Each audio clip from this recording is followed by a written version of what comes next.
Chef Bob Hurley. How you doing? Good. Some Powers, John's yeah. Lane Irish whiskey for my favourite Irish.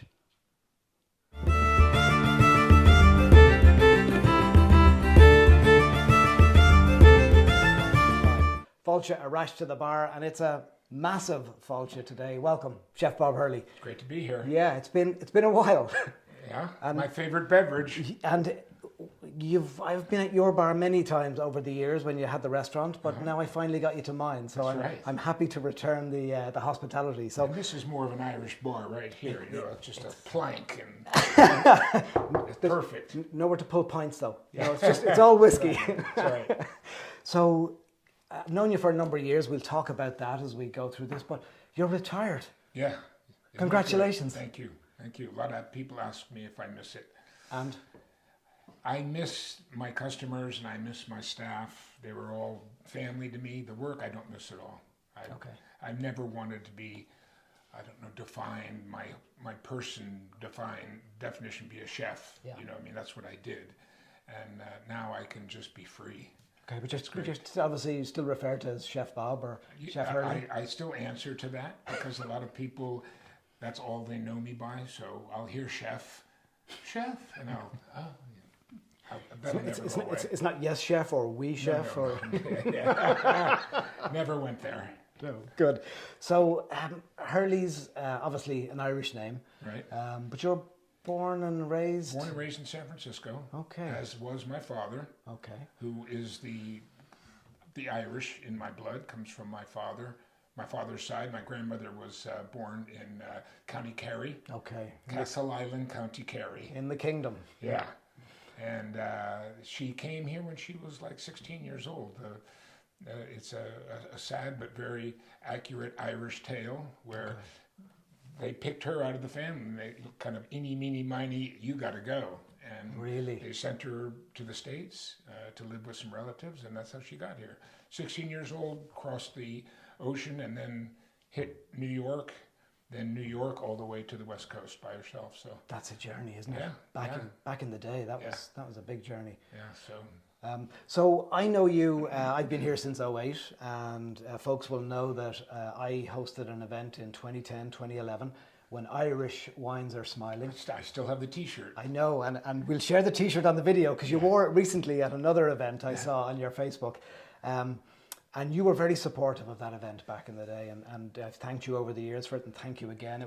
I was trying to highlight the Irish ancestry and history in some of the wineries and wine labels that existed here. So you were very very supportive then. We did a live stream event of that in 2013, back before all of these live things existed. We were ahead of our time. You were ahead of the game. Well, I won't go that far. But and if I recall, we had some great people on that event. So again, some Irish ancestry vintners. But you brought a beautiful lamb stew to the studio that night. My Irish stew, yeah. That was one of my favorites, and it was one of the favorite dishes on St. Patrick's Day, which is I used to do. It was a big day at Hurley's.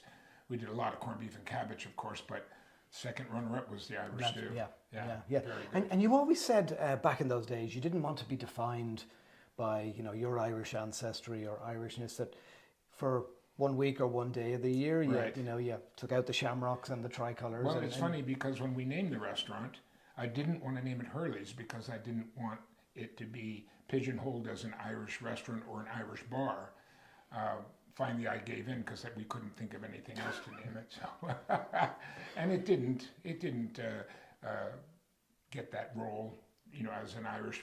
Although I did on St. Patrick's Day, But everyone does. Yeah, and my father. It's funny the Irish coming, the immigration of the Irish here. A lot of them held on to their roots, but a lot of them.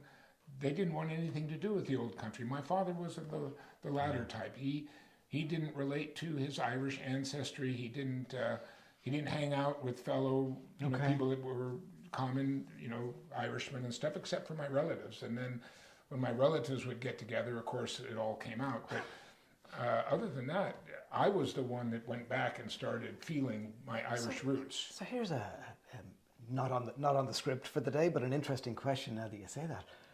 Was there a generation of immigrants that cast off some of their Irishness because they wanted to be American? Yes, absolutely. Yeah, I think that's true of most of the immigrants that have come to this country, that some of them, but there were some that held on to that. You know, you still have the Irish neighborhoods in San Francisco, very typically.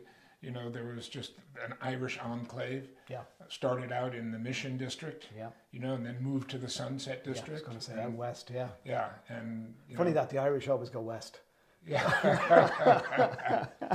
So, for folks who don't know, and we'll pour a little bit of your favourite Irish into a glass here while we're chatting. Okay, For folks who don't know, your restaurant Hurley's was in Yountville. That's right. A little bit of a food mecca, Yountville is here. Not just in the Napa Valley, but across the country. Right. More restaurants per population, I think. More Michelin-starred restaurants per capita than any city in the world.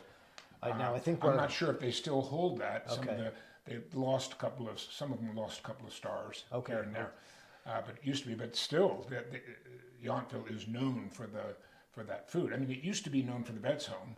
Yeah. Right. And other more sordid details in Right. its Right. older past. And then, you know, when the food started shadowing the wine and becoming a big thing in this valley, food with wine. Of course, it was a great way of marketing it. Yeah. That's when, and then Thomas Keller came, and it changed the whole dynamic in Yountville particularly. It's a very exclusive. You can almost kind of call it restaurant row, so Yeah. to speak, you know, and there's obviously, you know, Yountville's got a population of 3,000 and a bit, so, you know, when we call it a city, it's legally a town. In Ireland, that's a village. Yeah. Goodness, yeah, we're going to get distracted by the John Slane. There's always been North Yountville and, you know, South Yountville, you know, when you got the creek there, Hopper Creek. Such a small town. I know. Oh, you're from Soyo. Or Yeah, No-Yo, yeah.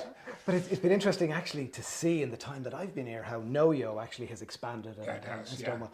You were in South Yountville or Central Yountville. You were on you mentioned Chef Keller. Right. You can call him Thomas. I can't. Right. I don't know the gent, but you know, huge respect for his work. You were on essentially his side of the street. That's and obviously right. Chef Chiarello has a number of restaurants on the other side of the street. Correct. So how was it having a restaurant surrounded by other restaurants? Is it that classic location? I got to say that I was one of the first ones in there when I came up to Yountville, and I started at Domaine Chandon when I came into the valley, and then I went and opened up Napa Valley Grill, and I had Napa Valley Grill for 7 years.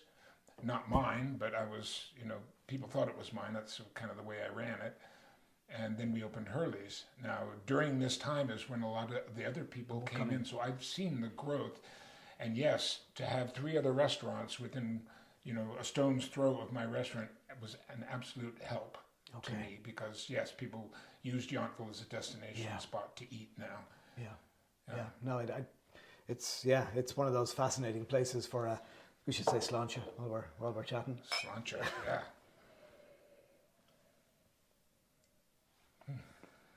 So, retirement happened in 18 or 19? Okay, 19, I guess it would be, huh? Yeah. Great. It's gone by fast. Great. Good timing. It was great timing, right before the... We've had a global pandemic in the meantime, so... I'd like to say it was all skill, but it was dumb luck that I was trying to phase out at that time, and Thomas stepped up and gave me a great offer for it, and I haven't looked back. Great. It's been really good. Great. So obviously, time on your hands. Yeah. Now with retirement, which is great. Yeah. You and I have talked, you know, about various things. What have you been doing? Obviously, cooking at home. Yeah, I cook at home. I'm learning. It's been, you say 3 years. I'm still learning that doing nothing is okay. You know, just to relax and, you know, let the world go by. It's an okay thing to do. I'm still not there yet, but I'm getting there. I do a lot of fishing. My brother has a boat, so we go out for salmon all the time. Great. That's not to say we catch any, but we go out. And we're traveling. You know. We'll take a trip to Ireland in July coming up. So I know in the past, your son Seamus and you took a trip to Ireland. Remember, you and I talked about that. Goodness, 6 years ago we talked about it. Yeah. And One of the high points of my life. you've got a smile on your face again when you think about that. You told me you went to Ireland, you had a rough plan. You were going to go from town A to town B or Correct. village A to village B. But that was it. That was it. Literally. We flew into Dublin. We knew somebody there. We stayed with him for 2 nights. Then we knew we wanted to go up and see up to Slane. Okay. To see the castle. The castle, plus that was the battlegrounds for the Battle of the Boyne, and then the ancient Newgrange. Newgrange. When you do that, it's Newgrange. Right. That's where we wanted to be, and we went up there and saw that. It was great, and we ducked into this pub because there were police everywhere directing traffic around Slane Castle. So we knew there was something going on. So we ducked into this pub. Of course you did. By the name of Dolly. So it was right on the road. Okay. Right? And we go into the pub and asked the bartender, what's going on here? I think he was the pub owner. And he told us, there's a concert at Slane Castle. And he named off all the people that were going to be there. I had no idea who they were, but my son, his eyes lit right up. So we said, can we get tickets? He said, well, you can go to town or you can stay right here and have a pint with me. And he said, and maybe we can find you some. So he did. He found us a couple of tickets, half price, because apparently they were giving them to the locals, which is I guess, the right thing to do. Yeah. And we went to this concert with, 17,000 drunk Irishmen. It was great. In a field, in a castle. In a field, in the rain. It started raining. It was superb. Yeah. What a great experience. And we came back, walked along the road where the pub was, walked by the pub, thought, let's go have a pint, Seamus, to call it a night. And they weren't letting people in there. And then suddenly the bartender, let them in, they're friends of mine. So we felt so special, right? So that was our pub. We went there quite a few times during the course.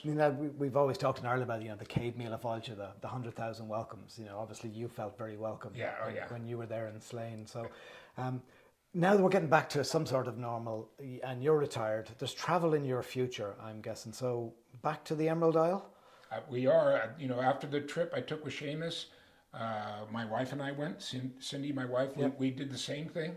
And because of that experience at the bar there at Slane, where this guy, not only I said, 17,000 people, how do we find a place to stay? And he said, let me fix you up. So he did. So we realized that all you have to do, the big social directors in Ireland are the bartenders, the pub owners. Yeah. And with Seamus, and then later on with my wife, we made no reservations, no plans. We just pulled into the pub about 4:00 in the afternoon, have them draw us a pint of Guinness. It's like Guinness o'clock, is it? 4 o'clock? It is, that's right.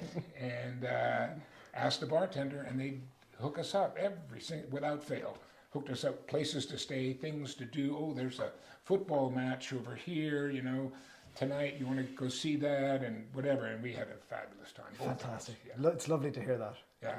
So you're back next year, back to Ireland? Back to Ireland next year. We'll do Portugal also. Okay. And then Ireland, and we're going to camp out for a month in Cork. Good for you. Yeah. Good for you. And obviously, since I've left Ireland and since you were last there, things have exploded on the distillery front. I'm just totally amazed. Irish whiskey used to be such a simple thing. Yeah. Now it's gone crazy. I see all the different barrels they use and different techniques and everything. It's and the different distilleries. Impressive. Yeah. And where you say you're going to be in County Cork, obviously Middleton is the main distillery down there, and they do a great job with the major brands that we know. But you've also got some independent distilleries down there. That's not what I've seen. I've been to Middleton, and seen the 24 brands that come out of there. But I'm really excited to go to the individual the new distilleries. Yeah, and I think you're going to be heading over to Kerry as well while you're there. You don't see a lot of it here, but the famed one there is Dingle. They do a phenomenal job. I drink their gin. Okay. Yeah. But I haven't had their whiskey. But I hear their whiskey's good too. They've got a great reputation for their whiskey. So a month in Cork and Kerry. I'm envious. Yeah. So we'll just we'll become Irish. So back to the restaurant. Okay. When I would come to see you there, we talked about a number of things over the years. You'd always offer me a Powers. Yeah. Why was that?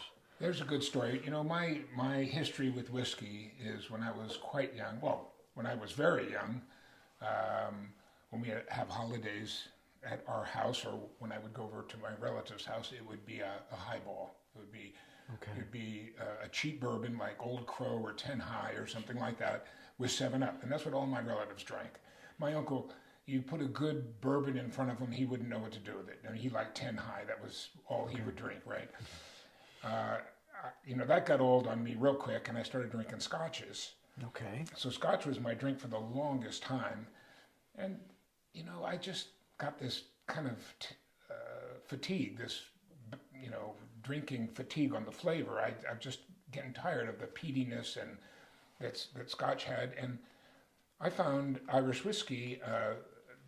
This gentleman who had a wine shop across the street from me, his name was Phil Guggenheim, and he turned me on to this Irish whiskey called John Powers. I'd never heard of it before. I've heard of Bushmills. Yeah. I've heard of Jameson and all the, you know, the famous brands, but I'd never heard of Powers. And Powers was about the same price. So I had it, and it changed my life as far as whiskeys go. Okay. It was a lot lighter. It didn't, you know, it wasn't a bear to drink. You know, that raw alcoholic sting. It didn't have that. It was smooth. Now I'm a little bit of a heretic. I like my whiskey with ice. You know, I'll drink have a cube or two in there. Okay.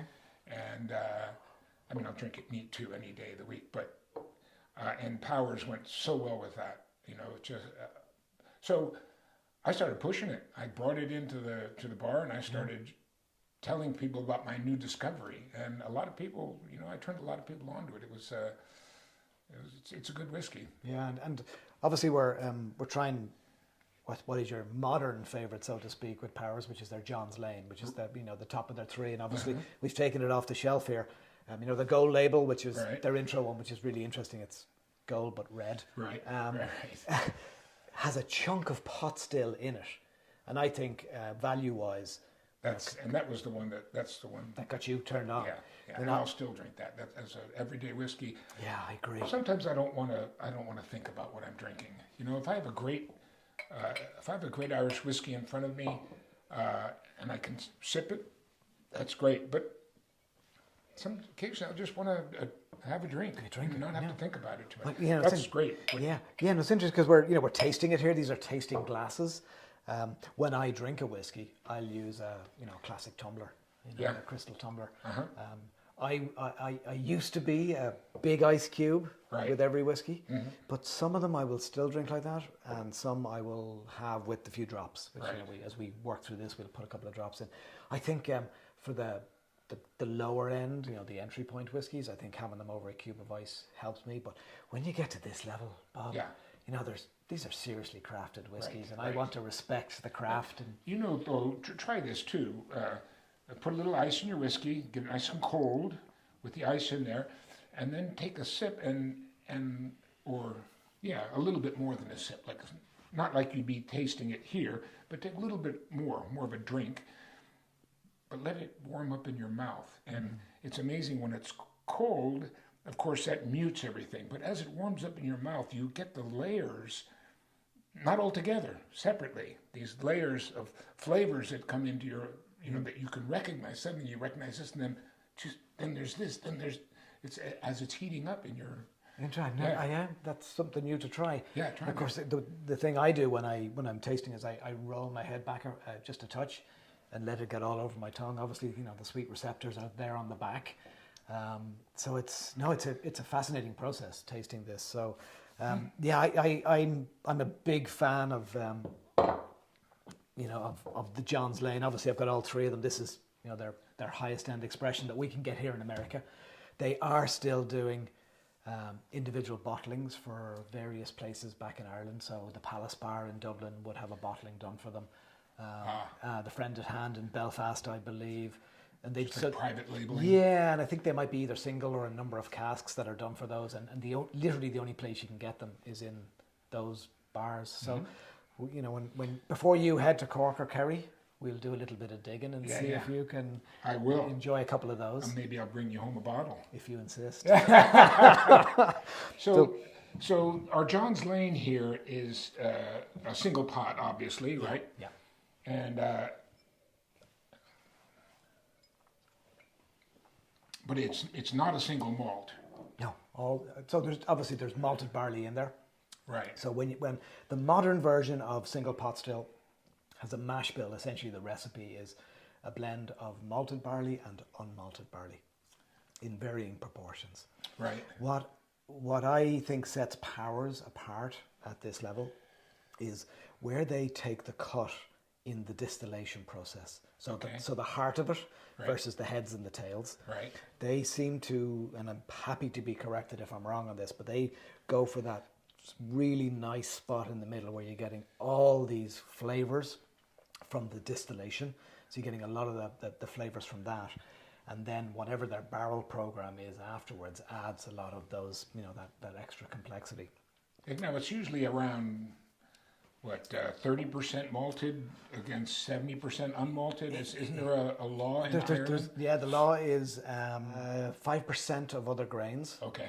Up to 95% malted and unmalted, and I believe it has to be 30% of minimum of malted or unmalted. So you could have, for example, 60% unmalted, 35% malted, and then 5% oats or rye or something along those lines.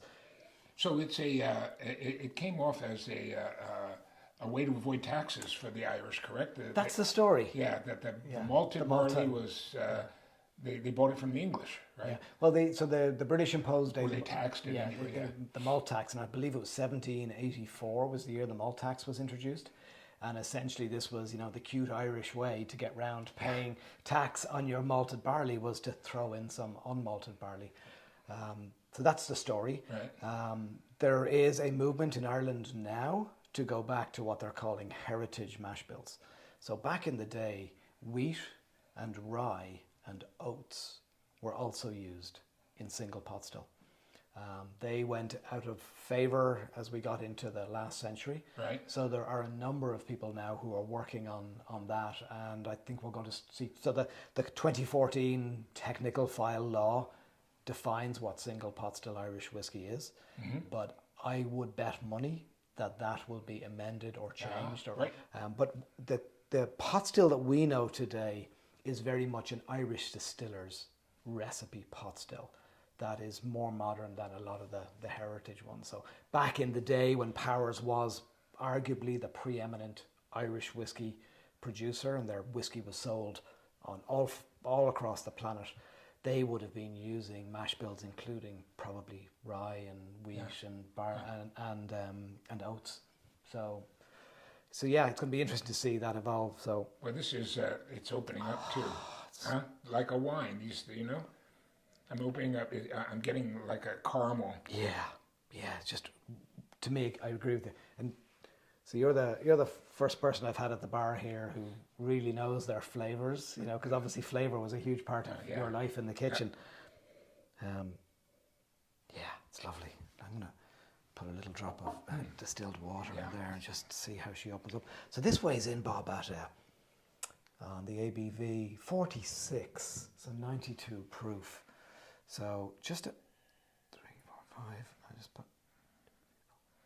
What I'm seeing more and more is they're lifting the alcohol from 40, and they're going to kind of 43 to 46. I believe it lifts the flavors. That little bit of alcohol, and then you and I can add a couple of drops, and we can dilute it just that fraction. Yeah, I find the flavors just. I can, instead of being faced with this aggressive alcohol sting, with the water in there, the flavors I think come out a little bit more, and I'm not distracted. I find more of the spice comes through with the water, and that's a classic pot still character is that spice. So yeah, it's lovely. It's lovely. It is. So you've the whole time I've known you, obviously you supported me with the Irish Wines event. But you've also been a huge, as we do here in Napa Valley, you've been a huge supporter of the community.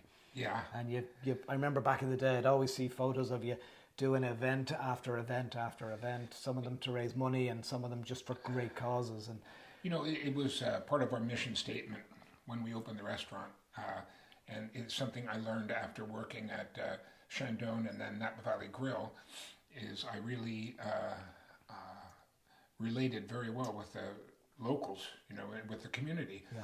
And they were supporting me, and I felt it was the right thing to support the community too. I mean, a restaurant really is a community endeavor, right? I mean, it's a place where people come and exchange thoughts, and you know, politicians and winemakers, and you know, people would come there and have meetings, make decisions. It was a community place, you know, and then at the end come and have a great time at the bar. So I was a big supporter of any community event that brought people together, and it was part of my marketing strategy too. Of course. Let's not you make it sound like I'm a saint or anything, but it's a nice way to do marketing, isn't it? Is to be beautiful. It brings it all together. Yeah. And I know one of your favorite events that you did was at the Vets Home in Yountville. Every year, you and all the other chefs in Yountville would rally for the cause around Veterans Day. Well, you know what? There was a point, Andrew, where I was sitting at the bar with the president of the Chamber of Commerce, named Cindy Saucer, at the time. I was lamenting that those poor vets, you know, it's half the population of Yountville or more sitting up there, and they couldn't come in and have a nice dinner in Yountville. It was too expensive, and it was just hard to get there for them. So we decided that we would do this one event and bring it up to them. And so we got all the chefs together. I got all the chefs in Yountville together, and we each did a course, and we did a meal for the vets. Well, they appreciated it so much, and myself and the other chefs were just blown away by the vets. I mean, they're wide-eyed, they're alive, they've got opinions, they've got stories, and there's a lot going on up there. It's not just like the old cranky old vets are up there, right? Yeah. Which is kind of, you know, easy to imagine, but so we decided to do it every year. So we've been doing it for 16 years now. And even though you're retired, I still do it. Yeah. That's close to my heart. That one I really got to enjoy the vets quite a bit. And you know, these days they seem always to be at the end of the stick. So you know, it's nice to get up there and do something for them. Yeah, no, good on you and your colleagues in the culinary world in Yountville. It's something. And the town gets together and you know supports it too. Yeah, so it's a good thing. It's great. So obviously powers is your thing, but you brought a gift for me. I did. Yeah, because you said that you're also known to imbibe a dram of Redbreast on occasion. Yes, that's right. So you very kindly, and folks will know that I love Redbreast, and you know 12 was my gateway whiskey, right? And I've got a few more of them up here, but you're about to add to my collection, and in return for that, Bob, I'm going to put the cork in this when we're done, and I'm sending you back across town with this. Oh, that's great. Don't get stopped by the cops for an open container on the way. So, because I know you love this stuff, and I do too, but you brought a bottle of Redbreast 15. 15 years. So yeah, thank you for being so generous. This is obviously something you love. As far as a pot stilled whiskey, single pot stilled, Redbreast is my go-to. It's you know, and it is a few degrees above the Powers line. Yeah, you know, it's a little more pricey, but as far as a special whiskey, a sipping whiskey, this is what I'll do at night after dinner. Okay. Right? This is your go-to. Without ice, and I'll just sip it, just little sips, you know, and I can stretch. Oh, look at that. What an interesting colour. I haven't had 15 for a number of years. I said to you, my folks brought a bottle out from Dublin Duty Free back in 2019. And you and I have talked about how with whiskey, your palate can get used to, if you drink the same one over and over. That's what happened with Scotch with me. I just got palate fatigue. Yeah, so I haven't had 15 for a while. It's going to be interesting to, and actually I think this will definitely benefit from the back and forth. So just open the bottle. No, thank you for bringing. So, yeah, I love the Powers. Deep, rich, you know, you talked about caramel and that sweetness up front, and then that spice comes through with a little bit of water that we add. This, you know, lovely colour to it. This one needs to open up a little. Yeah, it does. So, back to the restaurant, because as I said, you always used to say, Andrew, you know, if I was coming in, you'd, you know, offer me a Powers. You did a whiskey bar there, so to speak, back in the day, and I'm going to say, Bob, you were before your time. Yeah, well, I don't like white spirits. I like gin. Okay. But other white spirits, I'm not a big fan of. I don't like vodka at all, and I'm not a fan of tequila. I like brown spirits, and I noticed some good whiskey bars. I wanted to have some good whiskeys in my bar. Yeah. So we started bringing in the good Irish whiskeys. We didn't have Redbreast. I brought in Redbreast, brought in Green Spot, I brought in Yellow Spot. Then I brought in some real good bourbons. Okay. And some, just different whiskeys. And lucky for me, my bartender, she was the star of our show there, and she liked whiskey too. Okay. So that was great. So we paired together and we made this whiskey bar, and we did tastings and, you know, that kind of thing. And who does whiskey tastings? But we did. Well, they're a thing now. Yeah, but now yeah, they again, are. Yeah, you Right. were ahead of your time. Yeah. And it, you know, back then you talked about Green Spot, you talked about Redbreast. You know, they're Middleton whiskies, Irish Right. distillers brands. You know, and back when you were doing your whiskey bar in 2015, 2016, 2017, that's still all that was really available. Certainly out here in California. Right. No, you're right. You know, you talk about you're going to go to Dingle. Dingle was kind of the first of the independents, and I believe, happy to be corrected if I'm wrong, they were 2011, 2012, 2013 that they opened up. You know, I've got a local distillery now to where I grew up, but that's Powers Court. They didn't. They opened in 18, and I believe they first distilled in 2019. So that's Dublin way, right? well, it's North Wicklow. Okay. But you know, Teeling in Dublin and Rowan Co. And you know, Dublin Liberties and the other.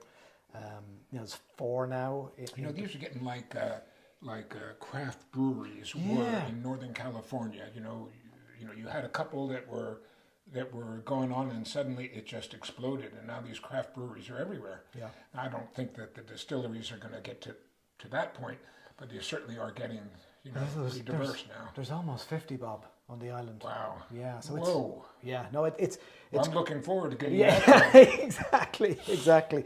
So, you know, for me, I left in 1990.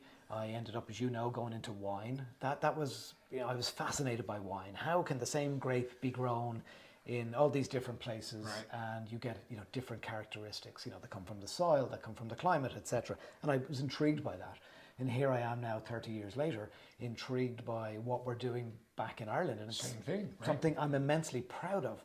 And obviously they do a great job at Irish Distillers, where these come from, but they've spawned all these new, essentially micro and independent distilleries who are all, because the big boys are doing a great job, all the small players can ride on the coattails. Now, Scotland was way ahead of that, right? Scotland had all the little glens here and there, and I remember taking a trip to Scotland and finding these distilleries that were just, you know, very small distilleries, and they just put out limited quantities, but they were very distinctive. So there we go. Yeah, and it's expanding, and you know, you brought a 15 Redbreast here.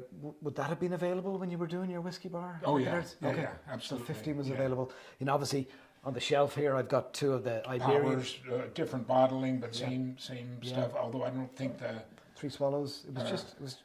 I think they did a reserve. Not the 3. I'm sorry, this one. Yeah, I don't remember that one. This first. Launched in 2012, and it would have been launched in the old thin bottle. Okay, right. So this was essentially the first single pot still launched out of Ireland in a long time in 2012, but it was in that long classic Powers. And this all changed in 2020.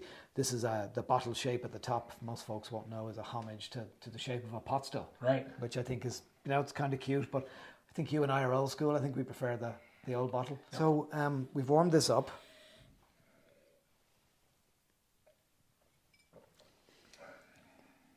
Yeah. Oh. That's sublime. Now the creaminess is coming through, right? And you can definitely taste the kind of the kind of deeper flavour. Buttery to it. Oh,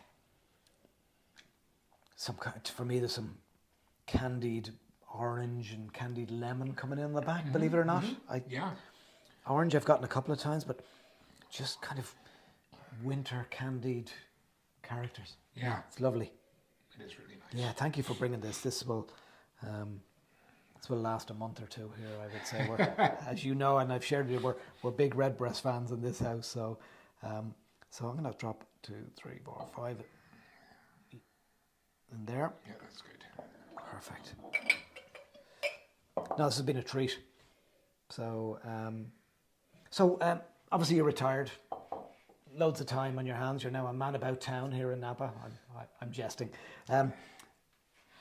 Cocktail? Are you a cocktail man? Do you like a whiskey cocktail? It's funny. I'm the worst guy for craft cocktails, and this whole explosion.